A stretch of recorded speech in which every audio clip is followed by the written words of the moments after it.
Magluluto po tayo today ng tinolang manok. May natira pa po tayong native na manok at dadagdagan po natin ito ng manok na nabili po natin sa grocery.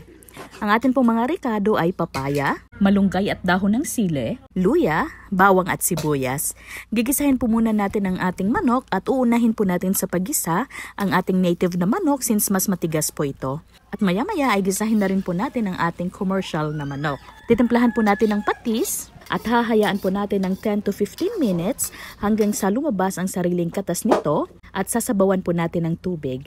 Pero mas mainam po kung meron kayong hugas na bigas para mas malasa ang inyong sabaw.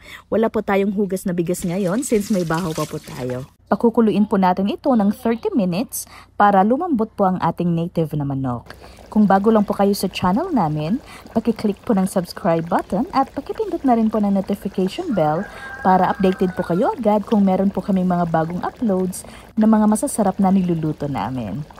At ngayon po, lalagyan po natin ng chicken powder para mas lalo pong ma-enhance ang lasa ng ating manok. At ilagay na po natin ang ating papaya dahil matigas po ito. Kung wala po kayong papaya, pwede po ang sayote na alternative natin sa papaya. Pakukuluin po natin ito hanggang sa lumambot ang ating papaya at maya-maya ay bubudburan na po natin ng paminta. Titikman din po natin kung tama na ba ang lasa ng ating sabaw.